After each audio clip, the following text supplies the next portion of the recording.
Hey guys, Peter Brown and Shaun McKinnis here from PAX East 2014. One of the highlights of the show here is the Indie Mega Booth, where some of the greatest indie games that, frankly, I've ever seen are all on hand in one place. Yeah, there's a lot of really good stuff. Like, I think literally about 100 indie games are crammed into this small space, but if you navigate it successfully, you'll find some really cool stuff. Yeah. Starting with a little game called Hyperlight Drifter.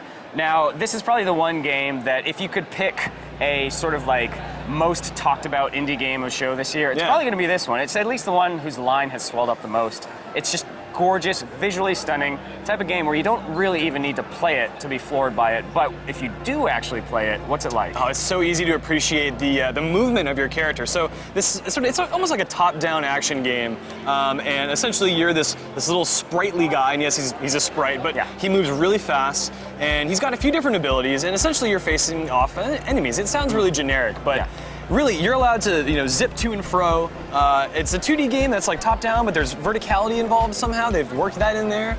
And it's this really atmospheric world that you're battling in. There's no text, there's no dialogue, lots of atmosphere, and lots of really engaging action as well. Yeah, I mean, the developer made sure to point out that they're not trying to explain anything to you. You're just kind of in this crazy, gorgeous, ethereal world, and you're just navigating it and fighting enemies, really. I mean, it's a hack and slash game, right? Is that how you describe it? Yeah, but it feels really nice, and the world is really compelling because you're not really sure what's going on, but there's a lot of little visual cues to kind of lead you along the way. But of course, there are many other games, such as Roundabout. Roundabout, oh my God, Roundabout. So you didn't get a chance to play this one? No, but I've seen it before, and I have a really good understanding of what it is because I played a lot of Crazy Taxi. Yes. Yeah, so why don't you explain? Fortunately, I did get a chance to play this one, and Crazy Taxi is definitely the closest touchstone I would compare it to. It's basically like an absurdist magical realism 1970s Crazy Taxi. If the wheel was like stuck in one position for the entire time. So it's kind of like, it follows in the same line as a game like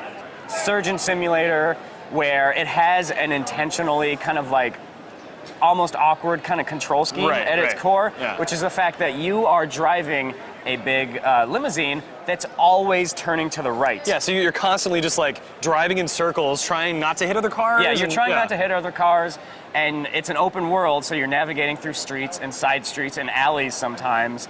And you run around, you pick up customers. When you pick them up, it triggers these really funny full motion video cutscenes. Yeah. FMV as the kids call them. Right. And it's really fun. Like the whole spinning mechanic is weird, really weird for like the first few minutes, but then you pick it up and you get used to it, and it's just a fun, crazy way of navigating an open world. So, fun is great. Yes. You know what else I love? Dark, morose games that really make you question the decisions you make in life.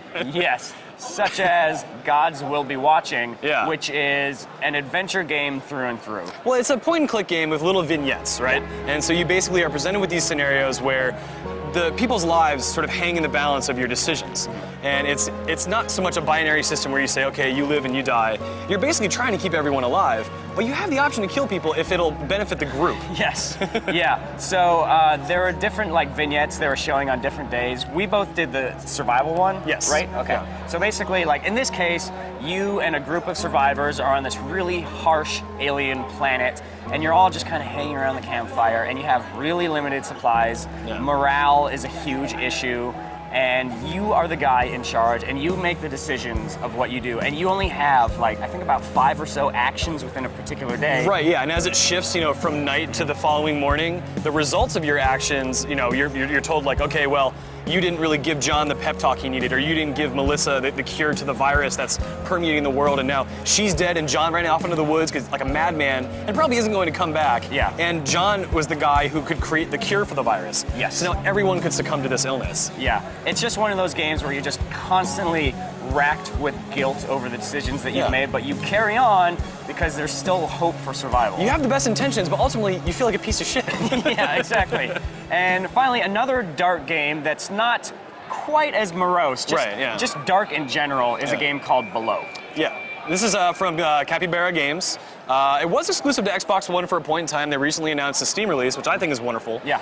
Because this game, it presents a really large landscape, and you're a really tiny character, and it's sort of driving home the theory that you're incredibly isolated and incredibly fragile compared to the environment around you. Yes, absolutely. Now, like Hyperlight Drifter, it's also a game with no HUD elements, no explanation. You're on this beach, and you kind of press forward, and you discover this cave, and you're just descending through it. And they told me that Dark Souls was a huge inspiration. Oh yeah, they have the whole bonfire system. Yeah, it seems like bonfire rip right system. from that. Yeah. Spelunky was a huge inspiration with the randomly generated worlds.